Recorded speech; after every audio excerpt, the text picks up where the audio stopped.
بسم اللہ الرحمن الرحیم۔ کتابوں کے اندر ایک واقعہ لکھا گیا ہے کہ حضرت موسیٰ علیہ السلام کے زمانے میں موسیٰ علیہ السلام کی بات پر فرعون کی ایک باندی نے کلمہ پڑھ کے اللہ کو رب مانا اور موسیٰ علیہ السلام کو نبی تسلیم کر لیا۔ اب اس نے اس کے ایمان کو چھپا کر رکھا تھا۔ ایک مرتبہ کسی چیز کے گر جانے پر اس نے بسم اللہ الرحمن الرحیم پڑھ کر اٹھایا۔ یہ بات کی اطلاع ایک غلام کو ہو گئی۔ اس غلام نے فرعون کو جا کر اس بات کی اطلاع دے دی کہ آپ کی باندی موسیٰ علیہ السلام کی نبوت پر ایمان لائی ہے اور موسیٰ علیہ السلام کے رب کو رب مان کر ان کے کلمات میں سے بسم اللہ الرحمن الرحیم پڑھ رہی ہے۔ تو معلوم یہ ہوا کہ اس نے اللہ کو رب مانا ہے، آپ کو نہیں مانا۔ فرعون کو اس پر غصہ آیا۔ فرعون نے اپنی باندی کو بلا کر پوچھا کہ تو مجھے رب مانتی ہے تو میرے سامنے سجدہ کر۔ تو اس باندی نے سجدہ کرنے سے انکار کر دیا۔ تو فرعون کو غصہ آیا۔ فرعون نے کہا کہ تو مجھے رب مانے گی نہیں تو میں تجھے کڑی سے کڑی سزا دوں گا۔ اس پر اس نے اللہ کو پکارا۔ اس پکارنے پر اسے غصہ آ گیا۔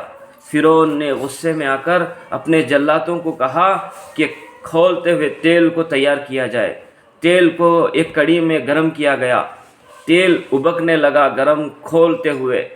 تو اس باندی کے 2 بچے تھے، ان بچوں کو اس باندی کو تینوں کو سزا دینے کا ارادہ فرعون نے کیا۔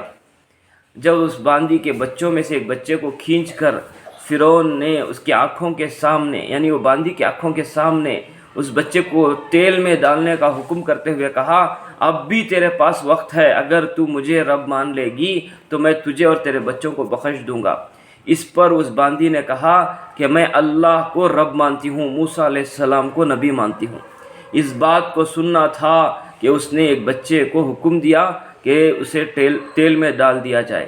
اس پر اس بچے کو کھینچ کر تیل میں ڈال دیا گیا۔ جیسے ہی وہ بچہ تیل میں گرا، وہ جل کر راکھ ہوتا ہوا خباب کی شکل میں کھولتے ہوئے تیل میں جیسے گوشت کا لوتھڑا گرنے پر خاک ہو جاتا ہے، جل کر راکھ ہو جاتا ہے، اس طرح وہ راکھ ہو گیا۔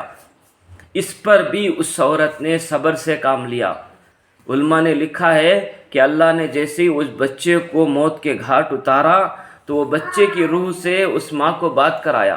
وہ ماں سے وہ بچہ کہنے لگا، اماں جان، آپ جو ایمان قبول کرے ہیں یہ حق ایمان ہے، آپ اس پر جمے رہیے، صبر سے کام لیجئے، کیونکہ موسیٰ کا رب ہی حقیقی رب ہے۔ اس پر فرعون کو اور غصہ آیا۔ فرعون نے اس کے گود میں تھا سو بچہ، اس بچے کو بھی چھین کر تیل میں ڈال دیا گیا۔ اس پر بھی اس عورت نے صبر کیا۔ وہ 2 بچے بھی تیل میں جل گئے۔ اب تیسری مرتبہ پھر ایک بار دھمکی دینے لگا کہ اب بھی تیرے پاس موقع ہے، تو مجھے مان لے۔ تو اس پر اس عورت نے لا الہ الا اللہ پڑھا۔ اس پر اس عورت کو بھی تیل میں ڈالنے کا حکم ہوا، لیکن اس عورت نے کہا کہ جب میں مر جاؤں میرے بچوں کو اور میرے جسم کو ایک ہی جگہ دفنا دینا۔ اس وصیت کو سن لیا گیا، اسے بھی تیل میں ڈال کر سزا دے دی گئی۔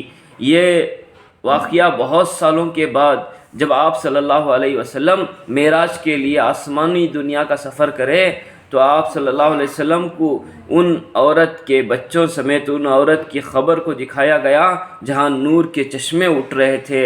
دوستوں بزرگوں، ایمان کے ساتھ اعمال کرنا ہے، ایمان پر ڈٹ کر اعمال کرنا ہے، اللہ ہی کو رب ماننا ہے، نبی ہی کو رسول ماننا ہے، اسی میں ہماری ہدایت ہے۔